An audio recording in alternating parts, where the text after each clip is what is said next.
Байгаль хайртай эмч. Нөхөрлийн ойд намар боллоо. Цаг агаар хуйтарч навчис унаж эхэллээ. Нөхөрлийн ойд унсан навчис хэвс мэт бүх газрыг бүрхжээ. Айн амтд өвлийн бэлтгэлдээ орж ээж туулаад уун даршил хэрэг модны цорхойг төрөл бүрийн самраар дүүргэж баавгай нэг цагслэр бас нэг хатан зүгийн балав аван харж явлаа. Тэр өдөр эмчний зулцаг бас ойд зураг зурхаар гарчээ. Бяцхан эмч анх удаа намрын улиралтай золгож байгаа нь эргэн тойрноо сонирхон харж байв. Амьтан болгон ажил ихтэй байлаа. Эмчний зулцганд модноос унжиж байгаа шар навч хамгийн сонирхолтой зүйл байв.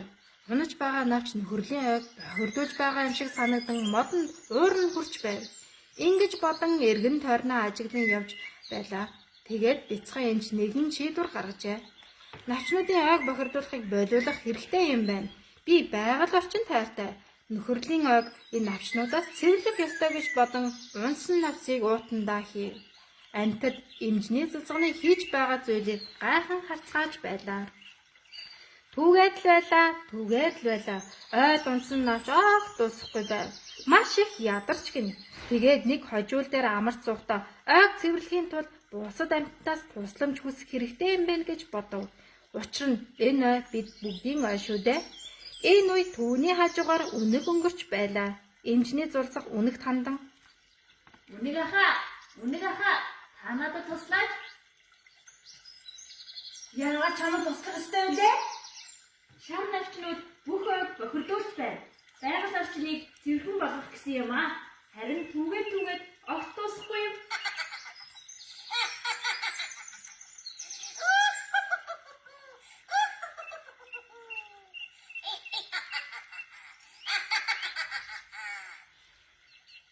Уучлаарай үнэг ахаа. Таны яагаад үнийгээд байгааг би ойлгохгүй байна. Энэ үед тэдний хажуугаар өнгөрчөөсөн баавгай үнэгний инээхтэг сонсоод ирэв. Эмчний зулцах баавгаад ярьж эхлэв. Баавгай бүх зүйлийг ойлгожээ. Тэгээд үнэгт хандан. Ихэнх өнөр минь чиний энэ хандлагч нь буруу шүү. Түүнийг шоолохын оронд мэдхгүй зүйлийг тайлбарлаж өгөх хэрэгтэй шүү дээ. Бяцхан эмч минь ойг бохирдож байна гэж бодон утасны хэлбэр өгнө. Намар болоход модод хуцаа сэлдэг. Өөрөө хэлдэг навцаа гүйдэг. Учир нь модогчдын амрах хэрэгтэй. Гарааны навцыг салж хийсэн авч ороход элсэн навцыг гадар ороо чингийн зарим амьтан орнод шин хичээж болдог юм. Тиймээс бид модонд баярлах хэрэгтэй. Баавгай ахын яриа бяцхан эмчийг тайвшруулжээ. Модонд уурлах биш харин бүрж баярлаж эхэлжээ. Харин үнэг баавгаад уурлжээ.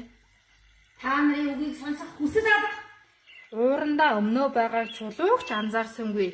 Үнэг чулуун тэглэн өнхөрч унжээ.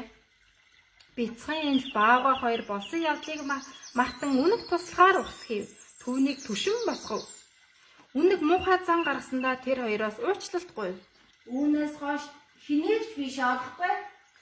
Нар жаргаж байлаа. Тэр гурав хөвгөлтэйгээр ойн өн рүү алхацгаав.